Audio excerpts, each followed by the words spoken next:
Okay, let's get right into this. So you guys know how this works. I'm going to be likely going live in the future on Mondays and Thursdays because on Tuesday night I have to go to the homeless center to work with the homeless who are disabled on Wednesday.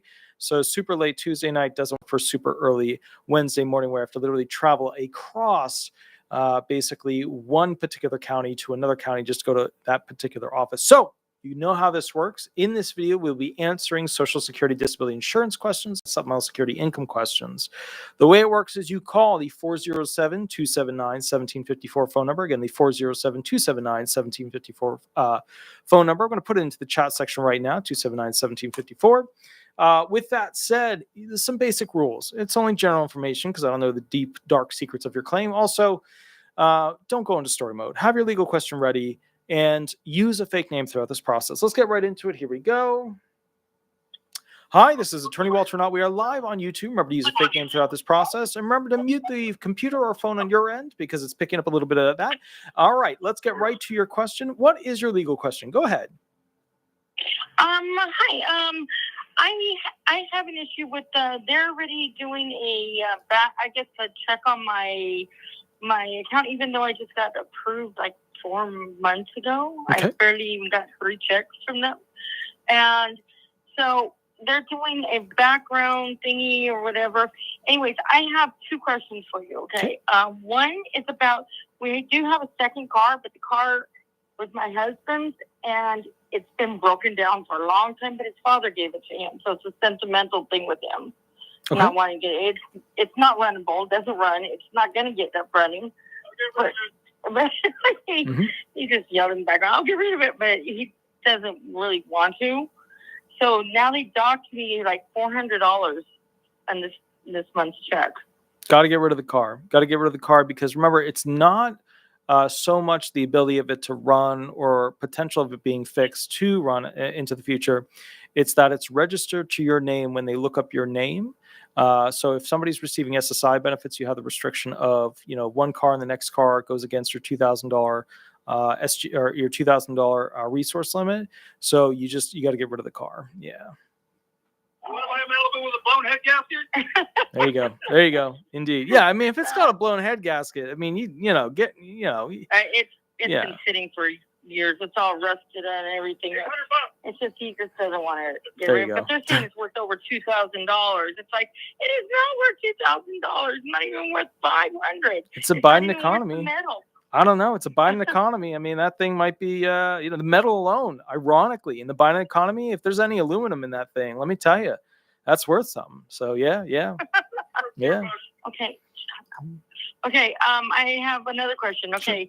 When, before I got approved, I went through many years of waiting. Okay. Mm-hmm. The judge put me back to where I got approved back to 2020.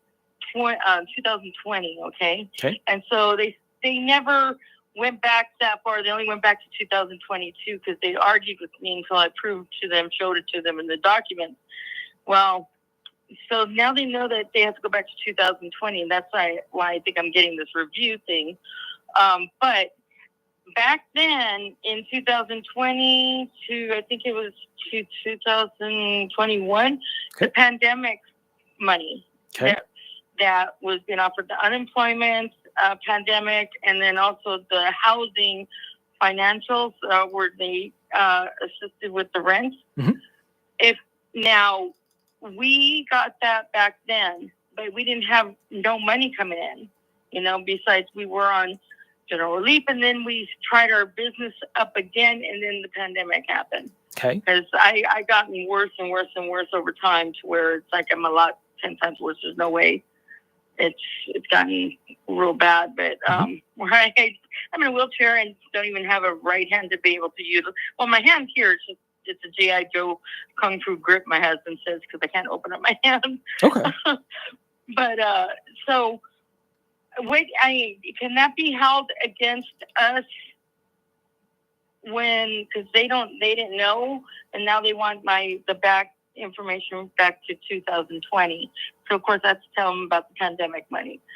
So how does that work? So, I mean, so basically, you're getting additional potential back pay, arguing back to 2020. Then there were benefits that you were receiving. Most of those benefits that were received from the federal government did not affect eligibility for Social Security, disability insurance benefits, or supplemental security income for back pay or retroactive benefit purposes.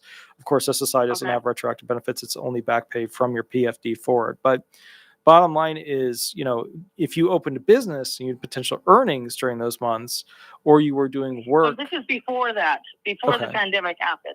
That was when we tried to do, we did pet sitting, dog walking. And I told the judge too, when we're in court, we tried our hand at this again to redo it, and it just didn't go. And then the pandemic happened, and then everything was, on shutdown mode. Sure. So, I mean, let me ask you this though. that's It sounds what like, qualified us yeah, I for mean, the unemployment. it sounds like, realistically, so you're worried about unemployment. Well, I'm concerned because the thing is, I know that they're trying to cut it to where I don't get all the back pay. They don't want me to get the full amount of back pay, and that's what they're trying to do right now. So the kicker with that is that you have to make a statement when shooting for unemployment to receive, either reemployment or unemployment. It was pandemic money. Usually they don't use that against all people. Pandemic money from April to September 4th, I believe it was, 2021, I believe, or 22, something like that. Anyways, we were within that range, and I've been reading, but everything that is in their palms everything is like, I can't understand everything that they say in there, so it's confusing to me. I'm not as smart as attorneys are. Sure, no worries. But bottom line is, for most of those applications that were related to that, they don't use that basically against you. However, I would have to check specifically for the unemployment as to whether or not that would count. And I have to see what program you were under, because remember, there were different forms of unemployment programs that paid different groupings of people. So that's a question. It was as because we were under our own business or whatever. So I know that I couldn't have filed for unemployment before, period. And so with that happening, it was the UIA? Oh no, it was a PUA. Yeah, pandemic unemployment insurance. Or something like that, PUI or something like that. But it was for only the pandemic money was when they offered it for everybody. Send me basically an email. I can maybe do a video on that, time permitting, because the big thing is I'm in catch-up mode, and I have to finish taxes, and I have to finish updating the forms with the newest 2024 forms. So send me specifically an email, and I'll check it out for that specific program as to whether or not it has any limitations. But when you send me the email, make sure that you specify the questions you want me to look at, because some people just send me like this is what happened, and then they don't tell me what they want to know about it. So just make sure, because remember, 3 to 4 days from now, when you kind of get to sending the email, I won't remember what we went over tonight, because I'll have already been through so many hearings, so many yada, yada, yada. So, yeah. Okay, I'll remind you, because I talked to my attorney, and I'm sorry, my attorney, this was he doesn't answer any questions whatsoever, and it's like, it's kind of frustrating, because I'm a talker, and it's like, I need answers. Sure. No, I hear you. And I have to see this lady sometime this coming up week. So I'm trying to get everything together before she even asks for it, and just submit it. Yeah. And have everything lined up, all my, P's and Q's in order, and dots and where they're supposed to be, and periods and question marks or whatever. I don't want to get in trouble, because they already docked me. So they docked me to 400. So I need to sell that car to be able to get that extra 400 back, right? So wait, say that last part again one more time. Go ahead. With the car we need to. The thing is, our other car is breaking down now too. So I was going to put in a request for some of the back pay, because I've only gotten like 300 of the back pay, and I was going to put in a request because our other car is breaking down now too. The transmission's going out on that one. So, I mean, yeah, but I mean, And remember too, it's really just a one car and the other car boosts you to 2000. So if you have any other resources right off the bat, you'll just be over. So yeah, she said yeah, if I got the back pay to get another car, once I get another car, I have to sell those other cars immediately correct. to not get in trouble. Now, is there a limit of how much I'm able to spend on another car? No, you could literally buy a Rolls Royce if it was available and you could afford it and still receive SSI benefits. Now, would I be able to get a car and a trailer per se? So the trailer, so that's a resource. It depends on the value of the trailer. Because trailers aren't covered under something that basically is like a non-countable, like one house, But it's one not a car. drivable one. It's not a doesn't have a motor. But it does. But It it is would a be. resource, right? It would be hooked up to our car. But it's still a resource. Is this like a live-in trailer or like just a Yes, carphone? it would be like I a mean, live-in trailer, but it's because I can't really get around, and I can't. By the time I even get someplace, I'm exhausted, and I can't even go to church anymore. Sure. Put it that way. Sure. And so but it's yeah. like, okay, well, that's why we wanted to get it, so maybe I could go outside and relax. So my husband doesn't have to leave church all the time, and that way I could go back in when I get just maybe a half an hour. It's because there's no place for me to like lay down or relax once I get someplace, and it's overly exhausting for me. Is your husband also on SSI? No, he's actually my caretaker. I'm on IHSS, so he gets paid a couple hours a day to actually care for me.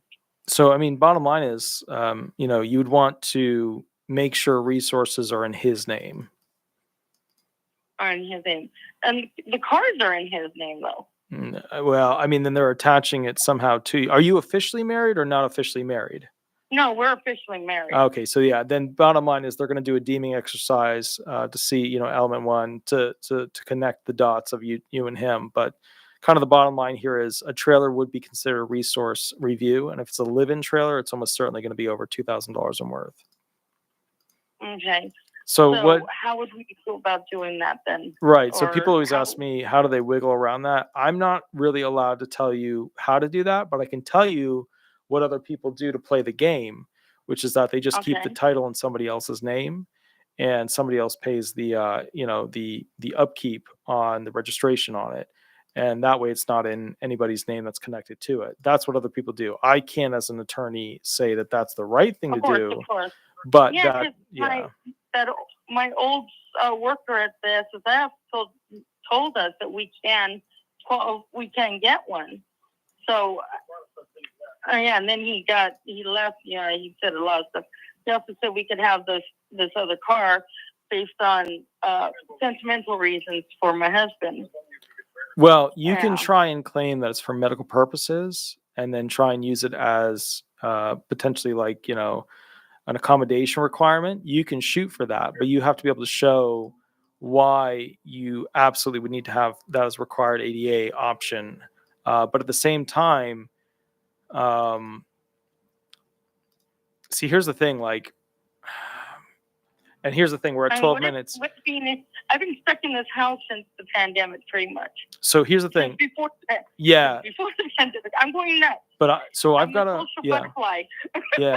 I've got to pop to the next caller. But realistically, there's things that you can do. I just can't say them to you on a live show as to what can be done. And so that's kind of the reality, is that there are things that you can do to structure, since there's two of you, with your approach to that. But again, if it's just to buy a vehicle that has a trailer, you would be wiser just to buy one vehicle that is an RV altogether. But let me go to the next caller. I will catch you guys later. You have a wonderful, wonderful day. Okay. All right, thank you so much. You're awesome. Absolutely. Thank you so much. Bye-bye. Bye. Hi, this is Attorney Walter Hnot. We are live. Remember to use a fake name throughout this process. What is your legal question? My question is, I go onto my Social Security website to look at the updates. Okay. Are you familiar with those? My updates are: number 3, an administrative law judge completed reviewing your appeal on August 9th of 2024. Mm-hmm. And on August 9th of 2024, a representative in blah, blah, Ohio started a final review. And here's my question. Started a final review to make sure that you still meet the non-medical requirements for disability benefits. Yeah. Now, is that wording have anything to do with the administrative law judge's decision? Yeah, it's standard. They always do that.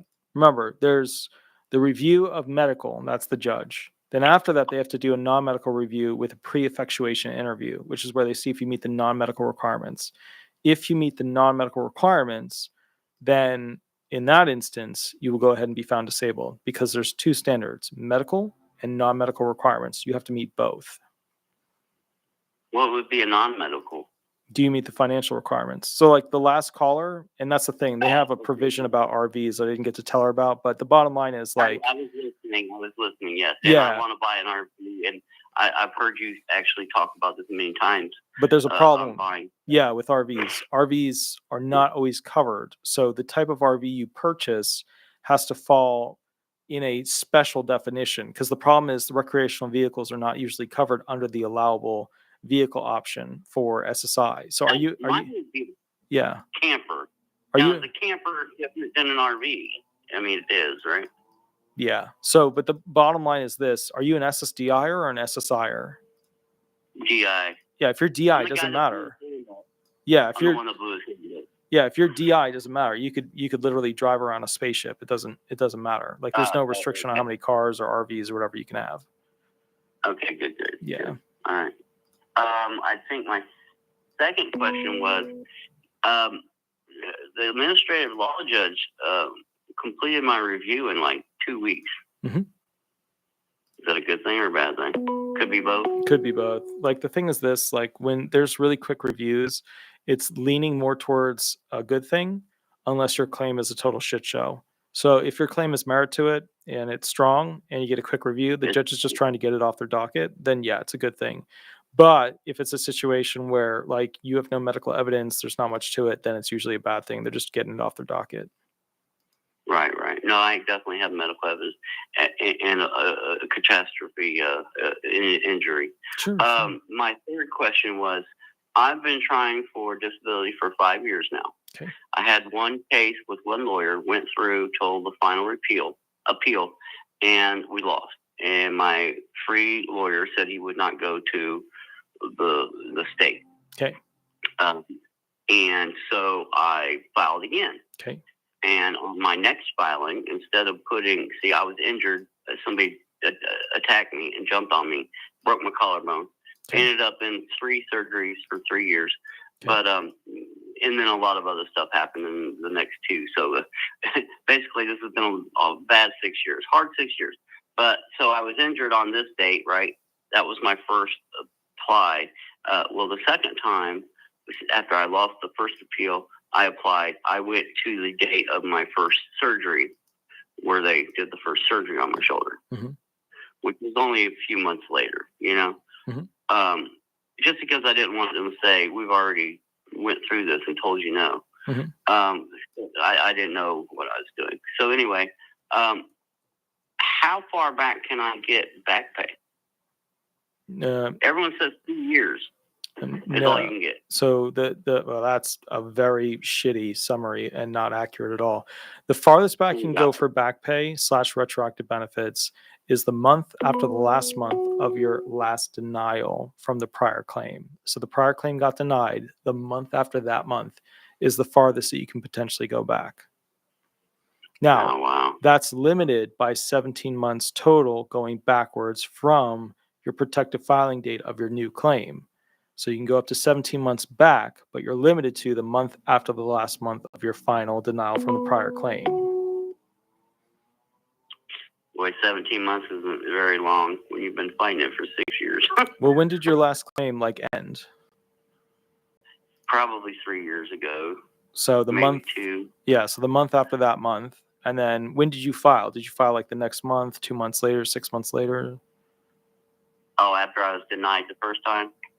Completely? Yeah. Yeah, about a month or, let's say 6 months. About 6 months. So then basically, if it was 6 months later, you can go 5 months back and claim 5 months of retroactive benefits, and then 1 month of your filing date month would be the beginning of your back pay payments, and then you don't count the month you're found disabled. So the first 5 months you would go backwards in time with retroactive benefits wouldn't count for SSDI because 5 months don't count at the beginning, 1 month at the end. Then you have your PFD date for your begin filing time where your back pay starts. Then you have 1 month not counting for the month in which you're found disabled. So the best you could do is go basically 5 months back to the month after the last month of your final denial from the prior claim. Okay. Mm-hmm. Bummer. Yeah. 6 years worth of back retro pay would have been great. Yeah, but they cut it because remember they don't want to spend the money, so. All right. Well, I appreciate your help again, and if I get it, I will let you know. I appreciate you. Perfect, sir. You have a wonderful, wonderful day. Thank you so much. Bye-bye. You do. Bye-bye. Yeah, so there's a rule about RVs. So again, I can't go into that during a live, but I can only tell you what other people do. Hi, this is Attorney Walter Hnot. We are live on YouTube. Remember to use a fake name throughout this process. What is your legal question? Go ahead. Hi, my name is Derek. I own a Triplex. I'm currently on SSI. Well, I was, and I'm trying to figure out the income restrictions on that. If exactly, am I over income? So you own a triplex. Triplex. I mean, are you renting out rooms or no? Yeah, I'm renting out the other 2 units. So then why are you on SSI benefits instead of SSDI benefits? Did you just not pay taxes or? I didn't have enough work credits. Damn, dude, you said you're all right. So the thing is this, not a good situation. Okay, so giving you a little update in September, I got a payout of a car accident. So that was $75,000. So I gave them, the information on that, and of course, so currently I'm in the suspended status. So I'm just not sure what to do. I can live off of that, of course. That helps. Okay. But I'm just not sure where I'm going, after that money is. So it's more complicated than just like a quick little 5-minute yada yada. These are more of those situations where you do like an hour with me. Let me give you a summary though, so you can kind of ponder what you have to go through. Number one, you are obviously over basically the resource option for SSI. So your main goal now is to basically start a corporation that basically has those renters paying to you as a person who is gaining income, but you pay somebody else to go ahead, if you can't manage them, manage that income from those individuals so that income is counted as your income, which is basically, and you have to do, well, because you need quarters of coverage and you don't want to just do it as, normally people want to just do it as investment income. So you're going to have to do this as an income, like a traditional income. So you're going to have to pay yourself a salary from this. Homestead exemption, and because it's all one house, it's a triplex, but it's all together. So you're going to have to do, so it's kind of, you're going to have to pay yourself from the corporation so that you go ahead and receive basically like an LLC. Yeah, like an LLC, so that you receive a monthly payment, and that way you're paying yourself to receive funds and you're building quarters of coverage, and you're going to have to do this. So what's your date last insured? Sorry, what's that mean? Date last insured is the last date that you were insured for SSDI benefits. I got to open the door real quick before Sweetie breaks it down, but do you know what your DLI is? No, I'm not sure. Okay, so yeah, sorry about that. My chubbier dog started to kick down the door, so and she wasn't here before, so I didn't let her in. I thought she was, sleeping on the couch, but now she's talking. So basically, the thing is this: you need to figure out how many quarters of coverage you have versus how many you need. And so the main thing is you want to go ahead and figure out what your day last insured is. What your day last insured, and then just get more quarters of coverage. It's not perfect, but think of it as like just adding quarters of coverage per year to increase it. Technically, that's not how it works. What's the date of the letters? What does it mean? That's the last date that you were Are insured. you talking about Yeah, for SSDI work credits, benefits. or? Yeah, quarters of coverage. So it's the last date that you were Okay. insured. You can get 4 per year. Yeah, I stopped working in 2012. Okay, so that's and, fixable. Okay. Yeah, so I didn't have enough work credits, and I tried to work a part-time job, but I wasn't able to maintain that with my mental health. So rental, the rental thing is pretty much, I hire a realtor, and then they get the tenants to move. They do all the filtration, so that's pretty much, it manages itself, if you will. But I'm pretty sure that they would still consider that as income. Well, it's investment income, but for SSI purposes, yeah, you're going to get hit. And you don't want to go on SSI in the future. You want to go on SSDI. So you're going to set up an LLC. You're going to pay yourself an amount, of actual payroll through a payroll company. Mm-hmm. And then that will report to the IRS, and you'll get more quarters of coverage. So just a roundabout, let's say your date last insured is, for example, let's just say 5 years forward from 2012 puts you at 2017. So let's say 1, 2, 3. So 2017, 18, 19, 20, 21, 22, 23, 24, 25. So what you're looking at a total of 8. So you need 2 years worth of maxed out quarters of coverage. So for 2 years, you got to live on that money, get paid, right? Live off the money of getting paid, as part of your payroll. And then basically at that point, you can go ahead and reapply for SSDI benefits. That way you got enough quarters of coverage. You can pay into potentially also getting Medicare as well when you get your SSDI benefits. That's the smartest way that you can approach this thing to have a better life going forward. And remember, for SSDI benefits, that income, that you can then change it so that you're not managing it or having anything to do with it. You can end the company, transition it into basic. So I can get the homestead exemption again. Well, no, it's not homestead. Or have to put it back in my name. No, it's not homestead. The whole point is you go ahead and get rid of the corporation because you say you can't do it anymore. You have somebody else do all the management. You know what I mean? And then at that point, it's not traditional income. It's investment income. And that investment income. So I'd have to change. So basically the county would have to have it under an LLC, you're saying, instead of my personal name. No. You create an LLC that you are working with for that property. The property still sits in your name. The LLC just pays you. Doesn't have to be put into the. Okay. Man, call me for one of those hours because I'll give you the point by point, because this is not something you can screw up a little bit. You have to get it perfect in order for them to not nick you because what they've done now is, now that you got that settlement, that payout or whatever it was, they're not going to let you on SSI until you spend it all down. Right. To spend down or put it into the bank account, the ABLE account. Is that a possibility, or? No, I mean, you can put a portion into the ABLE account, but you want to set yourself up for life, not a savings plan. Yeah. Okay. Yeah. All right. The ABLE account is more so designed for parents to help out kids, or large settlements to help out with a savings plan going forward. But the problem with the ABLE account is that there's a limit that can be put in, and you're not getting enough per year to really utilize it to your best. Your best option is get switched over to SSDI benefits at all cost, and then continue to live off of your SSDI amount plus basically your rental income as an investment income. So how do I build the work credits? You're saying that would be the part of doing the LLC part that would be calculated as far as somewhere.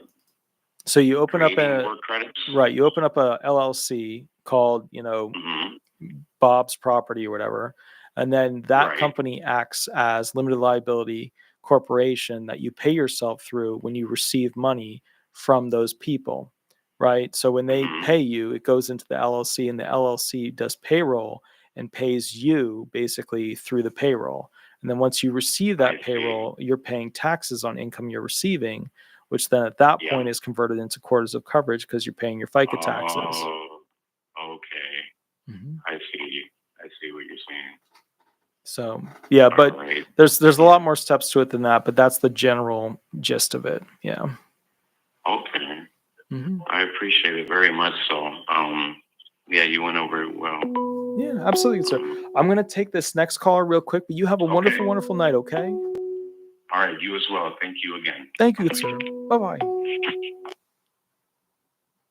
Hi, this is Attorney Walter Hnot. This is going to be the last call of the night. Remember to use a fake name throughout this process. What is your legal question? Go ahead. Hi. So I'm calling because I have a question about the Form 820 for being self-employed. So I'm in the middle of filling out the paperwork. I extended my 2023 taxes, so they're not done yet. For some reason, they're missing my 2022 taxes. And so when I'm filling out the income, I'm a little bit at a loss. Like, they're asking for original records, but really all I have is 1099s for the work I did. So I'm not sure what they're asking for original record. And then, like, when they're asking for the net pay or the net pay received, I know the gross pay, and then I have like a list of my expenses for the year. So do I need to like go over each one of those months and narrow it down, or can I add up my expenses for the year for the business, divide it by 12, and apply that to each month, like on an average? Or do they definitely need the, like the closest dollar amount of the business expenses off the gross? You know what I'm asking? Does this form ask for a month by month? I don't remember them asking for a month by month for every single month. It's weird. Yeah, so it's like Which question on here? I'll pull up the PDF. Okay, so so many pages of that. Sorry. So overall, it asks if I worked since the time of like when my disability started, and I just had to cut back a lot on my schedule. So I did work, but I had to change my schedule because I couldn't do the workload. So I basically am a freelancer in the production industry. So real quick, which question on the form? Yeah, which question should I be looking at? So where it asks, there's one that asks about like your monthly income, and then it says, and then net pay. So it's like, it's not the 821 form, but the 820. Right. Which question? Yeah. Sorry. Okay, so I think it's, yeah. Okay, so it's page 4 of 8, and it's number 4. And it says, in the space below, show each month you worked in your business, the net earnings, and if you worked 45 hours or more. So for the net earnings, I got to find which edition you're on. Expenses. Yeah. Which year one are you on? This one's 2021. 2021. Okay. All right. Let me get that one up. Let me see what we got here. Question 4. Describe briefly what you did in the business in terms of management decisions, responsibilities, hours of production, and service to them. Was this business? Is this the 2021? No, that's the 2008. Hold on. It was basically asking me my net, like I know my gross earnings, and I haven't done my taxes yet. So I'm like, when they're saying we need original records, I don't have any records per se for like the last, like I really didn't expect to be going on disability. So like I wish I knew better then, but I just didn't expect it. So I just have 1099, and I know how much I made gross. When I do my taxes, I'll have the tax form, but I haven't done my 2023 taxes. But my disability started in like 2019 and kind of progressed to where I slowed down. So I'm just not sure like how many months I have to go back for them, if I have to go all the way back to when I'm saying like the disability date. And then for the net earnings, like Yeah, they'll usually day. specify like what they're looking for basically, you know, and now, okay, I see it. Okay, so the 2021 model, yeah, that has the month by month. That in the prior ones, it doesn't have that. So net earnings is what you earned net, so what you spent versus what you got, per each month that you actually worked. And yeah, they're looking for the specifics. So yeah. So I should go over like each month's income and just try to figure out to the closest I can on the expenses. Because I would have mileage, I would have supply fees, I would have I have to have a cell phone, I have to Yeah, your I had to advertise deductibles. for Yeah. Yeah. yeah. So what you're saying is I should specifically per month figure out to the closest of my ability what the expenses were specifically for each month, So and not average it, not because I have the total. So don't take the total of what I have for my taxes, divide it by 12, and apply it to the month. Like actually per month, figure out the actual. yeah. So this is what sucks about owning a business is that they want to know profit and loss option, what you actually made Right. per month.